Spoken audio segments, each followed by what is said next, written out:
Hey everyone, it's Ben Hardy here, and in today's we'll be looking at the Lexus TX 500H. Before we get in this video, I want to give a huge shout out and thank you to the Large Miller Lexus here in Murray, Utah for giving me some time with this TX.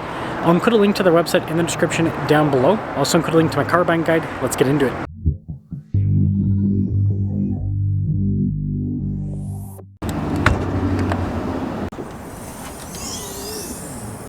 Powering this is a turbo 2.4 liter 4-cylinder paired to a hybrid and a 6-speed automatic.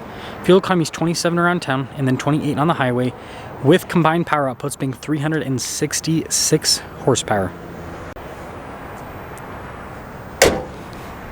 Before we move forward with this review, I do want to mention if you want to see more videos just like this, then I recommend you subscribe because I post content every single day. So first off, I love this flat gray color on the TX. I think it looks really sharp. See the lines there on either side of the hood, and then look at the giant light here up front. Mimics the Lexus logo, which is really cool. You got the fog lights down below. You can see it's all blacked out around that. And then this is very interesting, just how you have the little cutouts with black trim, but then you got the gray that extends all the way down. It gives it a very unique front end appearance. Our tire wheel setup is 255 by 45 by 22 in the front and over in the rear. And taking a look at the wheels, you can see we've got the metallic gray, but then you also have little blacked out areas too, and then the brake calipers are also blacked out as well. We've got these nice body painted fender flares, F-Sport badge there on the side, blacked out mirror cap, and then you can see the door handles have a little bit of blacked out trim. And then here's your side profile, so you guys can see the whole thing. It's same as the Grand Highlander in terms of size, so it's like bigger than a Toyota Highlander. It's bigger than like a Ford Explorer, just slightly.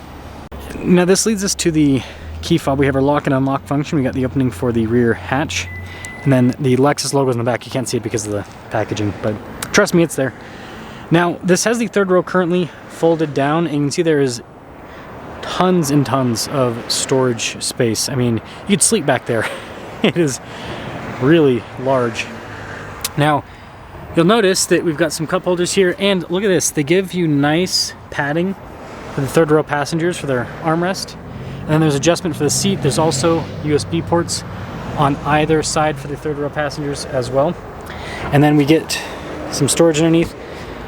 We also have another little outlet here in the back.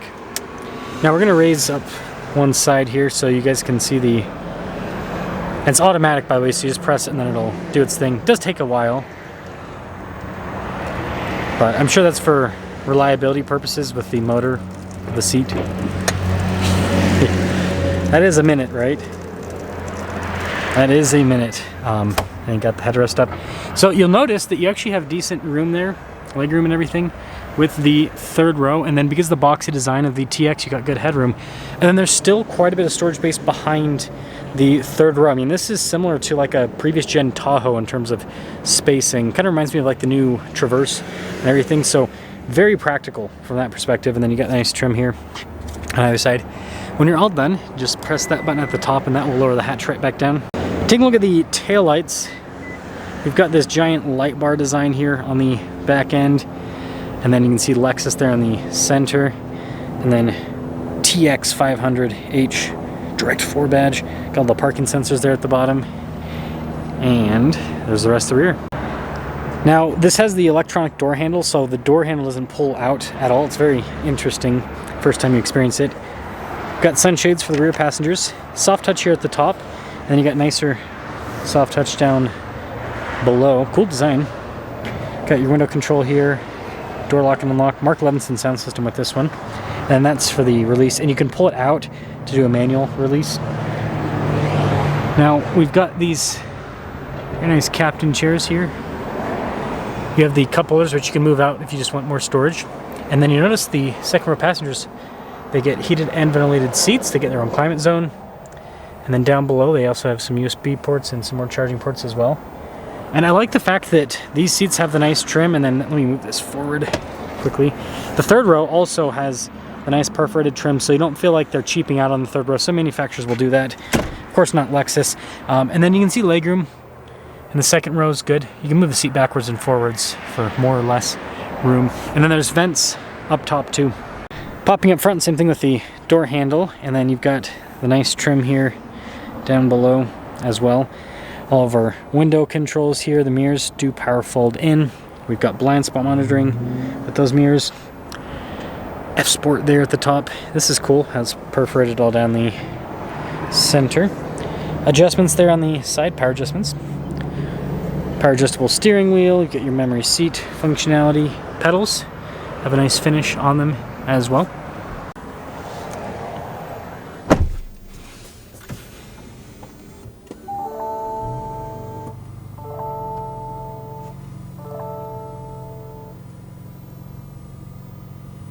Taking a look at the steering wheel, perforated on either side. We've got paddle shifters there on the back, F Sport logo there on the bottom section. This comes with adaptive cruise control, lane center. You got controls for the center, voice command, phone controls as well. Regular stocks here on the back. So everything's very user-friendly from that perspective. And then here's a quick look at the gauge cluster. So fully digital. And just like other modern Toyotas/Lexus models, you can kind of switch between these different gauge views that you can also customize, by the way. You can customize what the different screens show. So it's kind of like a nice little setup that makes it, I guess, more customizable, right? So the screen does have a little bit of glare depending on the time of day, but we do have a nice 360 camera system. Distraction lines turn at the steering wheel, and it'll also fill in underneath the vehicle as you drive. I don't know if that's going to show very well. So, similar to Land Rover's system, which I think is a really good camera system. As for the infotainment, top section of the screen, as you can see, quick to respond. And if we go to the vehicle tab, this is where the drive modes are, by the way. So like if I pop it into sport, it'll actually change the gauge cluster. But yeah, it's all on the screen now. And then you've got the climate controls down below that are also part of the screen. And it has automatic everything, by the way. So you have automatic heated seats, heated steering wheel, cooled seats, like all that's set. You can see it's set to auto. And then you can set the climate to auto. So cool part about that is you just get into the car, turn it on, and if you have the temperature set at like, let's say 66 degrees, then it'll do everything based on the temperature outside. Oh, physical volume control too. That's for the camera system, your parking assist, got some USB ports, phone charging pad here, and then storage underneath, some more charging ports as well. More cup holders that you can move around if you want. Shifter here for the 6-speed. Got your auto hold here, stability control. It's your little like off-road mode, parking brake. Nice trim here on the side, so if you're a taller person, your leg kind of hits up against it. That'll help out. Cushioning the blow, right? Good storage inside. I like the trim here on the top. It's definitely nice. And then more nice trim across the dash. You can see how it kind of swoops around in a line. This is kind of fancy. Look at that. I think it's the only area in the interior that has that, though, which is kind of like random above the glove box. They do with a little bit of suede. Just a quick look at the glove box. A regular rear view mirror here. And then no sunroof in this, surprisingly. So that's interesting. You usually see a sunroof in luxury cars. So 2025 TX 500H. And you guys can see here, 68,660 is the base MSRP. Got a few options added to this. Total MSRP is 73,905. And I am very intrigued that this was ordered, didn't close that all the way, but it's ordered without a sunroof. Let me know what you guys think about the TX. Ultimately, again, it's the Grand Highlander, but with the Lexus interior, Lexus styling, and all of that. And so if you're looking for a big, practical 3-row luxury SUV, this is actually the one to go for. You got the Lexus LX there that's kind of like similar in size to the TX in a lot of ways, but the TX being unibody, having independent suspension all around, going to be a little bit more comfortable.